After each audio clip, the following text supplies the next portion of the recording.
You know, jewelry can really make meaningful gifts, and you don't have to spend a lot of time to make something special.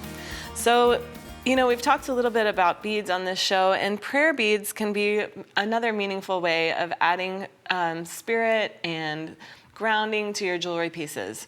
So I like to use stone beads, but even if you don't have stones on hand, you can start out with color, because all of the colors have a different meaning, right? So let's start with the pink beads here in the front. And pink is symbolic of love and an open heart. So if you have a friend who's needing that in her life, of course you can make a little bracelet with that, or a necklace, even a pair of earrings would be nice. Orange is the color of joy. Wooden beads can provide grounding. And of course, you know, I'm giving you some ideas here, but there are many different iterations of beliefs when it comes to beads. These are just some that I've read about. Turquoise beads are for the spirit. They're to get kind of a higher thinking. Blue beads, all these different shades of blue, can bring some peacefulness into your jewelry making. Purple is a color for harmony. It's also a color for spiritual side. So if someone's needing that in their life, you can make them something purple. This kind of pinky red color is a way to bring fire. So somebody who really needs to have a lot of energy could benefit from this color. And then of course, multicolor rainbow type, you can cover every possibility when you're using rainbow beads. And they also have a connotation for a pride movement. So there's that. I love the rainbow because it's just one of my favorite styles to have all the different colors together. Now, I want to show you how to make a couple of bracelets. And these are simple leather pieces that combine different types of beads. Like here we have some carnelian color, some turquoise. So this is going to be a really grounding piece. And it also uses an ohm button. So you could choose any button that you want to, but the ohm and the lotus kind of go together to make it a really peaceful piece. So you're going to start out with a piece of leather. It's about, I would say, a little bit more than a foot, so about 18 inches. And we'll have the instructions online. But then you're going to take your button and string it through the back of the leather, and you're just going to make an overhand knot. And it is a little bit tricky, I think. You need to make sure that you have a long enough tail that you can knot it. All right, so I'm just going to wrap it around. I need a little bit more of a tail. And then tie it in an overhand knot. And you're just going to snug this knot up against the base of the button. Like that. Make sure it's tight. You could add a little bit of jeweler's cement there if you wanted to. It would make it a little bit more secure.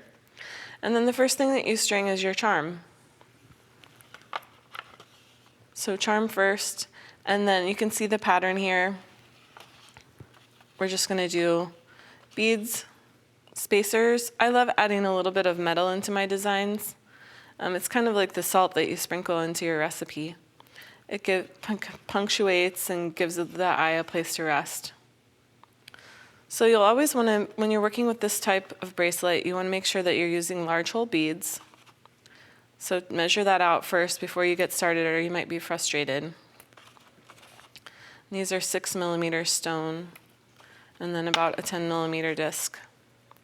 And I like the combination of turquoise and carnelian together. Those are, that's a traditional combo to do red and turquoise or orange and turquoise. So let's see.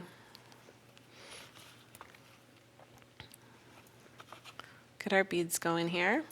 And you could use different types of spacers. You could use different types of stone beads. And then the magic happens when you do the closure.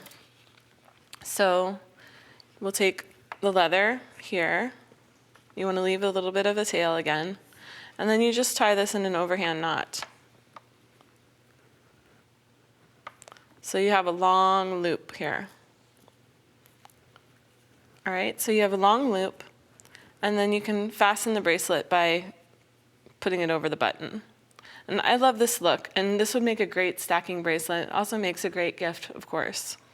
So another way that you can do the bracelet is to make it adjustable. This one is not adjustable. You would need to know the size of the person's wrist for this one.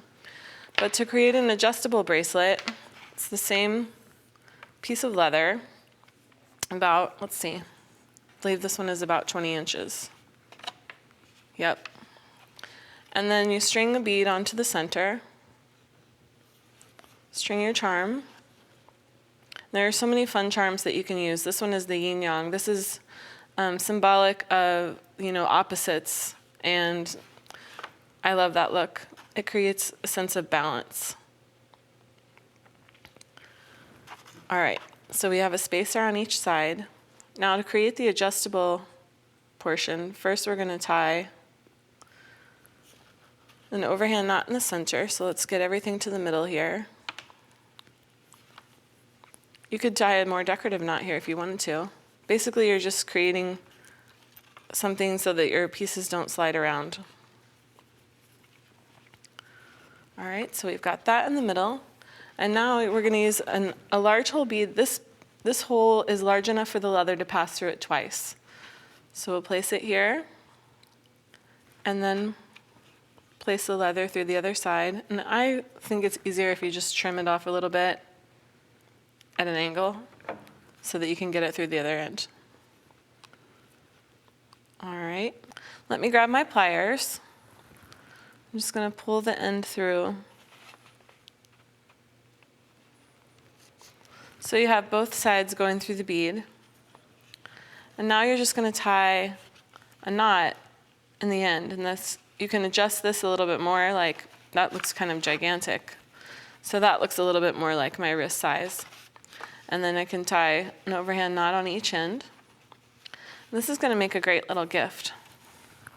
I'll cut off the end. And then tie the other end. And you can use the same technique to make necklaces. You just want to start out with a much longer piece of leather so that it fits over your head. And then you can adjust it, to a choker size, just like you can adjust this bracelet. So this is a nice way to make jewelry for men and for women and even kids, and it makes a great gift. So let's take a look out here at the green and purple. I think these are fun examples of different ways that you can bring in the color and the charm to create different meanings. So the green one is symbolic of wisdom, and the purple one is for harmony.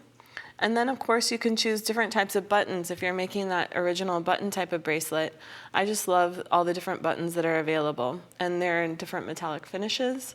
They're all pewter, and they're really fun, especially these little skulls you can use for different occasions, like maybe Halloween. And the dragonfly is symbolic of transformation. So these are just some ideas of ways that you can create some easy gifts for your friends and family.